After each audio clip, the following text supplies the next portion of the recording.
Chapter 9. The Philter. Thou hast practised on her with foul charms, abused her delicate youth with drugs and minerals. Shakespeare, Othello, to return to Eleanor Mowbray.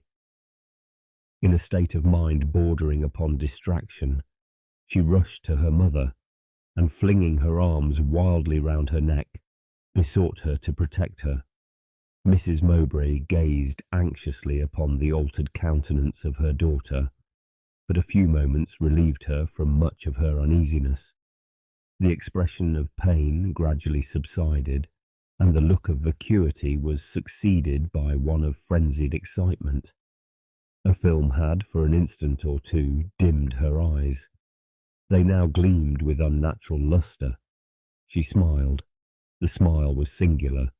It was not the playful, pleasurable lighting up of the face that it used to be, but it was a smile, and the mother's heart was satisfied. Mrs. Mowbray knew not to what circumstance she could attribute this wondrous change. She looked at the priest. He, 288, was more apt in divining the probable cause of the sudden alteration in Eleanor's manner. "What if she has swallowed a love powder?" said he, approaching Mrs. Mowbray and speaking in a whisper. "I have heard of such abominable mixtures. Indeed, the holy St. Jerome himself relates an instance of similar sorcery in his Life of Hilarius, and these people are said to compound them." "It may be so," replied Mrs. Mowbray in the same tone. "I think that the peculiar softness in the eye is more than natural. I will at least hazard an experiment to attest the truth or fallacy of my supposition," returned the father. "Do you see your destined bridegroom yonder?" continued he, addressing Eleanor. She followed with her eyes in the direction which Father Ambrose pointed. She beheld Luke. We know not how to describe the sensations which now possessed her.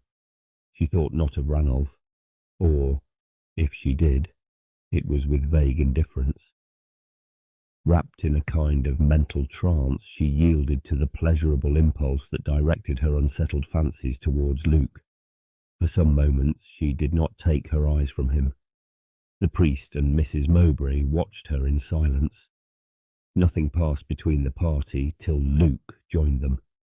Eleanor continued gazing at him, and the seeming tenderness of her glance emboldened Luke to advance towards her.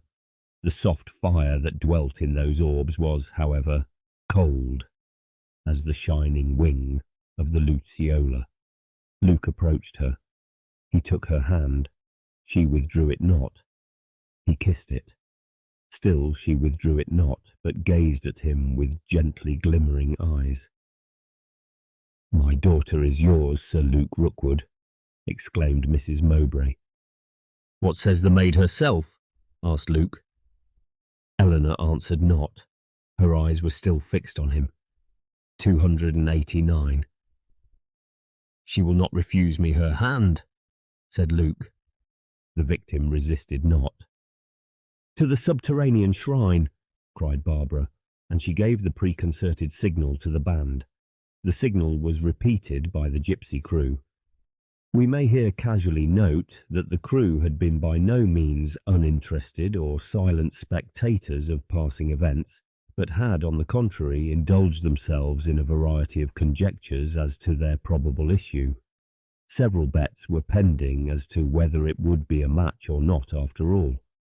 Zoroaster took long odds that the match was off, offering a bean to half a quid, in other words, a guinea to a half-guinea, that Sybil would be the bride. His offer was taken at once by Jerry Juniper, and backed by the Knight of Malta. "Ha! There's the signal!" cried the knight. "I'll trouble you for the bean." "And I," added Jerry Juniper, "for another." "See 'em fairly spliced first," replied the Magus. "That's vot I betted." "Vel, a few minutes will settle that. Come, pals, to the autem ken. Ave." Mind and obey orders." "Aye, aye," answered the crew. "Here's a torch for the altar of highwaymen," said the knight, flashing his torch in the eyes of the patrico as he passed him. "For the halter of Haman, you might say," returned Balthazar sulkily. "It's well if some of us don't swing for it." "You don't say," rejoined the perplexed Magus. "Swing? Egad, I fear it's a ticklish business. But there's no fighting shy, I fear, with Barbara present. And then there's that infernal autumn baller. It will be so cursedly regular. If you had done the job, Balty, it would not have signified a brass farden. Luckily there will be no witnesses to snitch upon us. There will be no one in the vault besides ourselves." "There will be a silent and a solemn witness," returned Balthazar, "and one whom you expect not. 290. What's that you say? A spy?" But the patrico was gone. "Make way there, make way, pals, for the bride and bridegroom," cried the Knight of Malta, drawing Excalibur and preparing to lead the way to the vault. The train began to move. Eleanor leaned upon the arm of her mother. Beside them stalked Barbara with an aspect of triumph. Luke followed with the priest. One by one the assemblage quitted the apartment. The sexton alone lingered. "The moment is at hand," said he musingly, "when all shall be consummated." A few steps brought him into the court. The crowd was there still. A brief delay had taken place. The Knight of Malta then entered the mouth of the vault. He held his torch so as to reveal a broken flight of steps, conducting, it would seem, to regions of perpetual night. So thought Eleanor, as she shudderingly gazed into the abyss. She hesitated, she trembled, she refused, but her mother's entreaties and Barbara's threatening looks induced, in the end, reluctant compliance. At length the place was empty. Peter was about to follow when the sound of a horse's hooves broke upon his ear. He tarried for an instant, and the mounted figure of the highwayman burst within the limits of the court. "Ha ha ha, old earthworm!" cried Dick. "My Nestor of the churchyard alone. Where the devil are all the folks gone? Where's Sir Luke and his new-found cousin, eh?" Peter hastily explained. "A wedding underground. Famous. The thing of all others I should like to see. I'll hang best to this ivy tod and grub my way with you thither, old mole." "You must stay here and keep guard," returned Peter. "May I be hanged if I do, when such fun is going on." "Hanged in all probability you will be," returned Peter, "but I should not, were I you, desire to anticipate my destiny. Stay here you must, and shall. That's peremptory. You will, 291, be the gainer by it. Sir Luke will reward you nobly. I will answer for him. You can serve him most effectually. Ranulph Rookwood and Major Mowbray are expected here. The devil they are, but how or why? I have not time to explain. In case of a surprise, discharge a pistol. They must not enter the vault. Have you a whistle?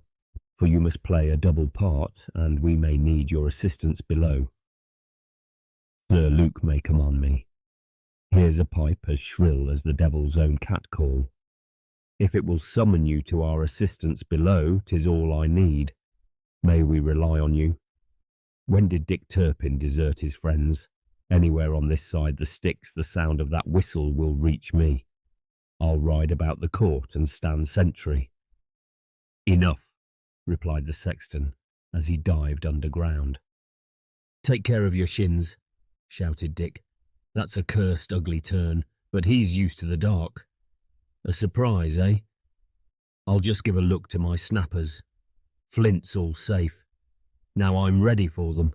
Come when they like." And, having made the circuit of the place, he halted near the mouth of the subterranean chapel, to be within hearing of Peter's whistle, and, throwing his right leg lazily over his saddle, proceeded coolly to light a short pipe, the luxury of the cigar being then unknown, humming the wild snatches of a ballad, the theme of which was his own calling. The scampsman, quis vir rex? Seneca. There is not a king, should you search the world round, so blithe as the king of the road to be found.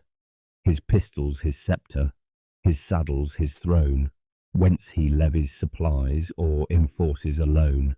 Derry down.